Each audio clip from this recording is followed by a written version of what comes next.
What separates growth companies from companies that don't grow? What do I know about growth? I was president of 3 fast growth companies over about a 15-year period.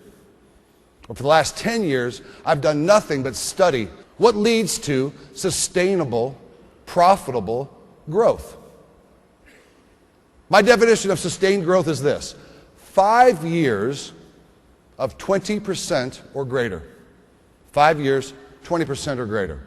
If you're able to achieve that, then you have what I call a sustained growth company. There are 7 areas in which growth companies concentrate their time, their money, and their effort. I'm not going to be telling you what to do today. It would be presumptuous of me, it would even be incorrect for me to tell you what to do to grow your businesses.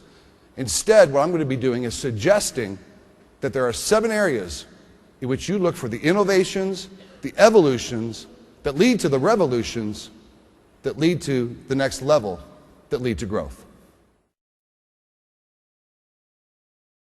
Let me ask you this. How many people here travel even 20 times a year by air? 20 times a year travel. Anybody? There we go. Sir, would you agree with me? Prior to September 11th, it wasn't a lot of fun, but it was acceptable. After September 11th, it was more difficult. Would you agree? Would you agree in the last 2 years it's become even worse? Can we go so far as to say it was horrific in the last... Is that true? For those who don't know, it's even worse now than ever before. But here's what I do. The only way I can survive a business travel day and keep a smile on my face is by keeping my eye on a prize. I have a prize at the end of every business travel day, and there it is. It's a vanilla milkshake. I love vanilla milkshakes. Can you see it? I'm going to get out of the way of it. Can you see it? I mean, look, folks, I'm not just talking about the milkshake. I'm talking. Can you see this condensation? That's part of the visualization. Can you see how thick the straws are sticking up in the middle there? Big, thick, beautiful vanilla milkshake. I just visualize that prize when they say things to me like, "I'm so sorry, sir, your flight's been canceled." That's okay. I'm sure there'll be another one. See how that works? Now, it's been a particularly difficult day of planes, trains, and automobiles. I'm arriving into Baltimore, Maryland at midnight. I'm standing in a long taxi cab line, and eventually I get in the cab, and it takes me down to the Inner Harbor, and it's probably a 30, 45-minute drive, isn't it? So it's now about 1 in the morning. It's 1 in the morning, ladies and gentlemen. I got 2 bags on my shoulders. I show up at the hotel. There's a 30-minute wait to check in, because everyone had been late to BWI that night due to weather problems. So I've got my 2 bags, and I'm waiting, and eventually I get to the front desk, and they give me one of those plastic keys. You know what I'm talking about, a plastic key? Okay. Room 809. Put the 2 bags on my shoulders. I went to the elevator, pressed the 8th floor, get off on the 8th floor, went to room 809, took out my trusty key, put it in the door. It didn't work, did it? That is a 50-50 proposition in our country.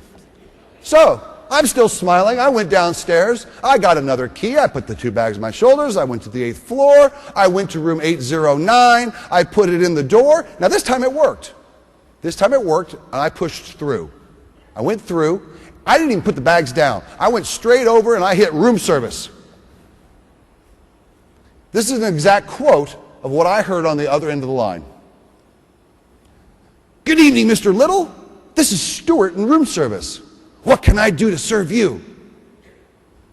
Quite the eager beaver for 1 in the morning. Would you agree? But he was obviously polite. He was obviously well trained. At this point in the transaction, I was relatively encouraged. At this point, I said, "Stuart, I'd like a vanilla milkshake, please." Now, what did Stuart say to me? Right, we don't have vanilla milkshakes. I was crushed, right? But I regrouped. I knew he was my friend. He was been so nice to me. I said this. I said, "Stuart, my friend, let me ask you this question. Do you have any vanilla ice cream in the kitchen tonight?" "Oh, yes, Mr. Little.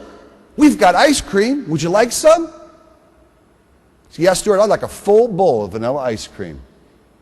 He said, "Yes, sir. Right away, sir. Anything else I can do to serve you?" I said, "Yeah. You got any milk down there in the kitchen?"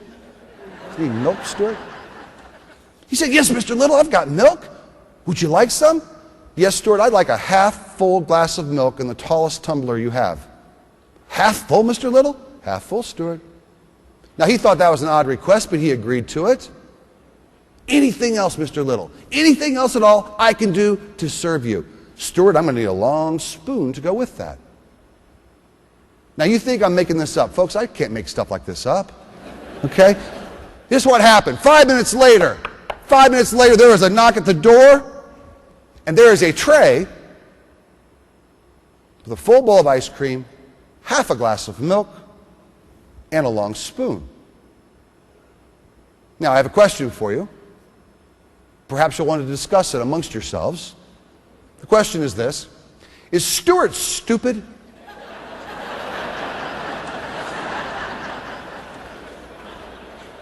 Is Stuart stupid? How many people think Stuart's stupid? Raise your hand. How many think he's not stupid? Raise your hand. How many people think there's not enough information? Raise your hand. Because that might be the right answer. Look, everything I just told you is 100% true. It was Stuart. It was Baltimore. It was a little over a year and a half ago. I was cold, wet, tired, and hungry. And I was smiling. It's all true. I haven't told you the full truth. Full truth is this. I've run that experiment over the last 5 years, approximately 50 times a year, a total of 250 times, about 50 times a year. Now, it's not every night, because often, it's like here, it's on the menu. So I don't call it in if it's not. If it's on the menu, I know we'll do it. I test the system when it's not on the menu. And that's the point of the Milkshake story. Remember, this is not a customer service story. Stuart wanted to do a good job. The Milkshake rule says this: Stuart's not stupid, it's the system that's stupid. Don't let your systems make you stupid. With all the getting of technology, it should make us faster, cheaper, better, and smarter. Clearly, the most important thing you can do to grow your business is finding and keeping the best and the brightest. Finding and keeping the best and the brightest is where business growth leaders concentrate the most time, the most money, and the most effort. I am concerned that business growth leaders like you, they tend to see hiring, training, and retaining of the best and brightest as the thing that gets in the way of doing their real job. They got their real job over here. And then every once in a while, we got to go do this thing over here. And I'm here to tell you that this is your real job. This is your job. This is the job of a business growth leader. It isn't doing the thing. It's finding the best, brightest people to do the thing with and for you. And that transition is what leads to growth. 55 used to be old. I have a 16-year-old son, and he will see 75 the way you and I see 55. We're going to have 85-year-old workers. You will have 85-year-old workers in your business in your lifetime, and one of them will be you. Because here's how it works. I see a lot of smiling 55-year-olds right now. It's kind of interesting. Here's how it works. A young person's dream, my definition of young has changed in recent years. My definition of young is less than 50. People under the age of 50's dream is to retire early. People over the age of 70's nightmare is to have nothing to do. And as a result, people are going to work well into their 80s, if not their 90s, because they'll have both the desire and the health to do it. And we're going to want them to, because we got 7 million skilled workers already missing. We need people to work longer, and you're going to want to work longer. How does that affect this business and this industry? Remains to be seen. You want to see what 60 looks like, though, in our culture today? She is 61. Yeah! Sir, you appear to be my age. 61 makes sense, right? Was her poster on your wall like it was on my wall as a teenager? I can do the math. Yeah. 61. She's looking good. Now what's this an ad for? Besides plastic surgery, what would this be an ad for? Kmart. Yeah, Kmart. What does Kmart know that you need to know? 70%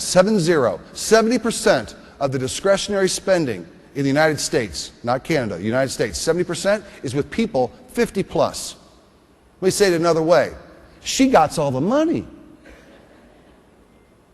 She has all the money. If you're 85 years old, she's an adolescent. Would you agree? She's coming out with a new TV show.